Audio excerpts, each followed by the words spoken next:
Even when Jesus answered, he did not say that the end of the earth was coming. Rather, the end shall come. Matthew 24 talks about the end of the tribulation period, omitting the millennial reign of Jesus Christ on earth, showing that age and its rulers were to come to an end, or this world system would end. So when they're talking about the end will come, they're not talking about the destruction, the burning up of the earth. So is the earth going to be burnt up?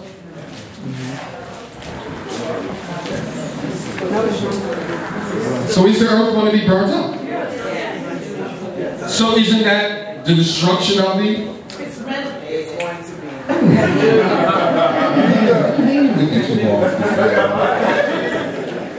So the burning up is not for the destruction of the earth. It is for the cleansing or the renovation of the earth. So the earth will never cease to exist. The earth is eternal. Forever. But it will be renovated. Has the earth ever been renovated before? Yes.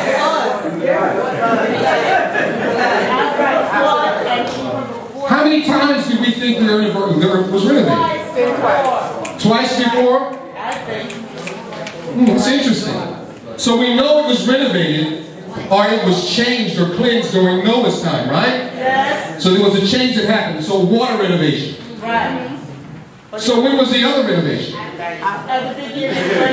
In the beginning, God created the heavens and the earth was without form and void. Does God create things without form and void? Because everything else He created in chapter 1 was good.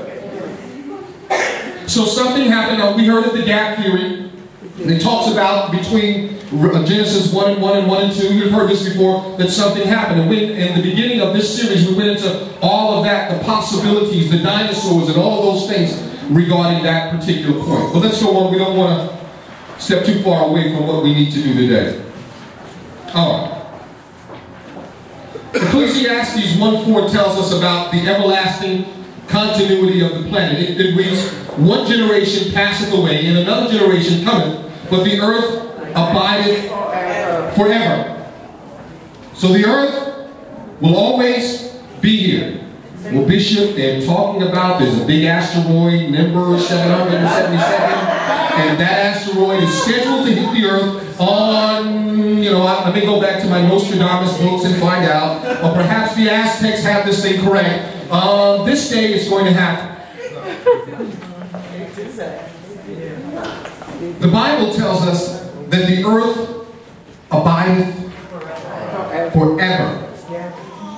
The world will end, but the earth is forever.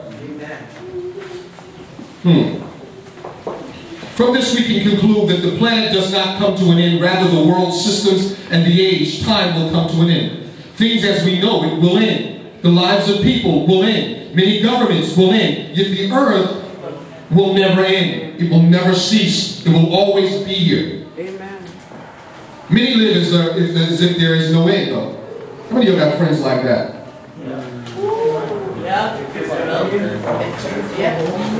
I didn't know how crazy it was till I got on YouTube.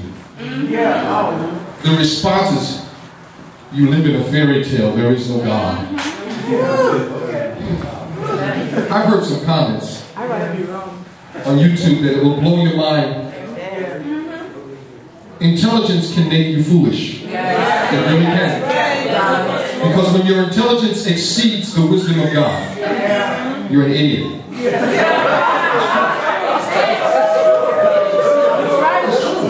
Some people are so smart, they're smarter than God. They think. Although the earth will never end, there will be an end to the way things are. So many people live life as if there is no end and no time of accountability. They think that they will always have time. Man had originally sinned about, around 6,000 years ago, and God has been patient with man regarding the correction of what was done and the ultimate penalty. Yet over many millennia, man has lived as if this issue was to never be addressed, or as if it would not have no conclusion or ending. Time as we know it and the world is coming to an end. I'm letting you know that the signs are evident today of an end. Pre-end signs. So many of the signs of the end are here today. Can anybody name any? Wars, rumors of wars. How about 70 to 200 tornadoes at one time? Oh, yeah. That is unbelievable. Science fiction. Alabama, Tuscaloosa. You couldn't get away. No. Just happened. Is this normal? No. You know, for years they've been saying this, the El Nino, El Nino, the Nino. They've got so many names to try to rationalize the strange weather patterns that have been going on. They don't understand it, but they won't listen to us until, it's all over. The Christian is saying, listen, the Lord told us that these things would be. But that's not it, it's something else. I've never talked to somebody where you can look and see their issues straight on, and you're telling them, and they're like, oh, yeah, but, Mr. or Mrs. Conjunction. But, maybe, listen, I'm telling you what the issue is, but you won't believe what I'm telling you because you're too smart. Let's go.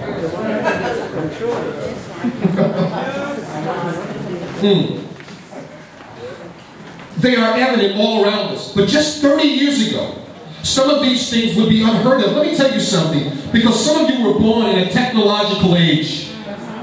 For us, gray-haired folks. Just some of the things that they were talking about back then that we live in readily now is strange. Just 30 years ago. Yeah, that's right. What, you can program something and not have records? Wow. You don't need an album cover? Yeah. You mean you can turn on the TV and movies play? Wow. And you have your choice of movies? Let me tell you something. I was around when the first Womeka home television, that's WHT. For those who know who's around, WHT was one of the first cable, and you had one cable program. It came on at 7 o'clock on Friday night, and it lasted maybe till about 11, 12, and then, Saturday and Sunday you may have had something. The rest of the night you were on regular television. There's 5 or 7 channels that you had. And by the way, they had on CBS the Late Show, the Late Show, and and then after that you had that little circle.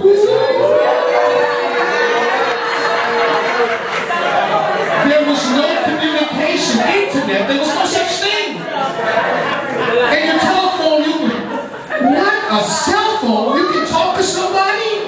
Just picking up, that was Star Trek to us. We would see Captain Kirk figure out his thing. He's talking, I'm like, wow. And now we're living in that science. This is so strange.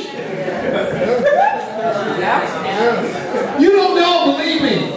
If you can just go back 30, 40 years and be born there and then jump here, you'd be so amazed at what has happened in that short period of time. The technology. The computer. You don't have to have a Commodore 64 for Radio Shack. Because people didn't have home computers. Oh, no. This is wonderful. You don't know, I appreciate this stuff. But I also know that it can be used for great evil. Let's go.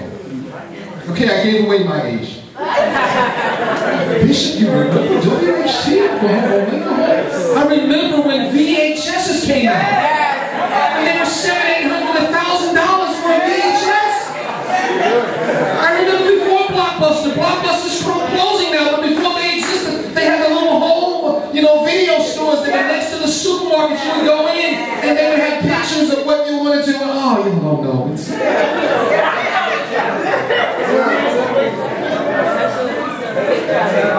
We keep an old record player in the house, just in case things go bad. We still have a turntable with a needle, as you put on it.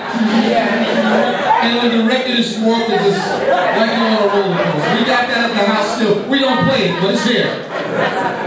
Just in case technology loses its edge, we can deal with the way things were. Let's go on. Please don't come bring your old records to my house. I'm going to sit down and have a little please don't bring them. Let's go on. Yet today, we are so close to the end or the beginning of the end. In Matthew 24, Jesus gave some pre-end signs. In addition to those listed in Matthew 24, there are some others. One sign that we can look at in the church is the strong declaration of righteousness, for the work of the church will end in, again, the work of the church will end in righteousness. Romans 9:28 says, for he will finish the work and cut it short in righteousness, because a short work will the Lord make upon the earth. Another sign that the end is near is that of the preaching of the gospel throughout the world. Again, Matthew 24:14 says, and this gospel of the kingdom shall be preached in all the world for a witness unto all nations, and then shall the end come. Only in the last few years has this been possible. With the advent of the great tools of communication such as telephones, television, the internet, and written press, the gospel has been preached in all the world. Even in some of the most remote places, they can get the gospel through some radio station or something.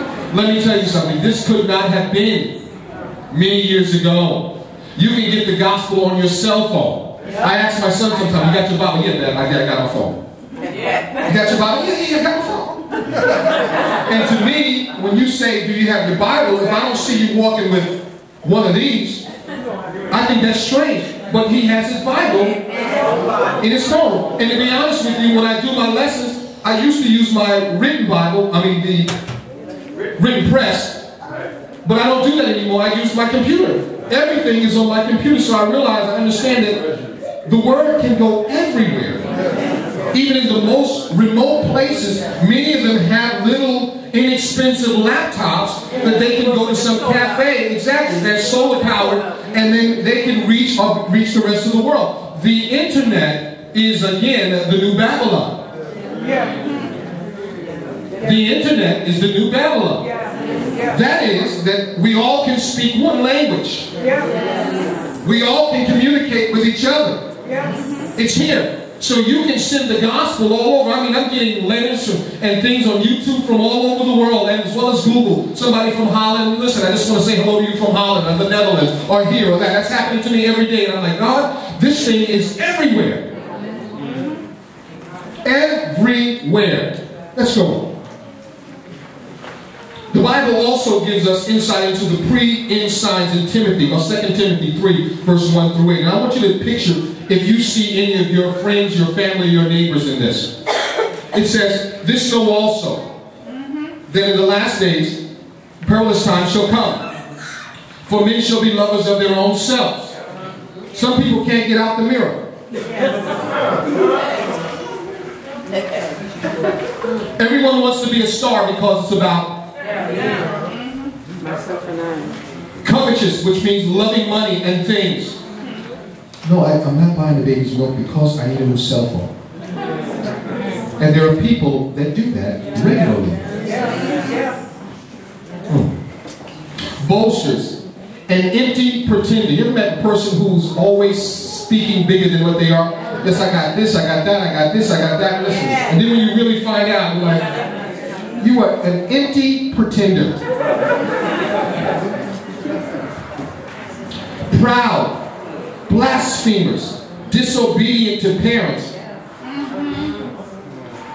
Get up. No. Go to school. No.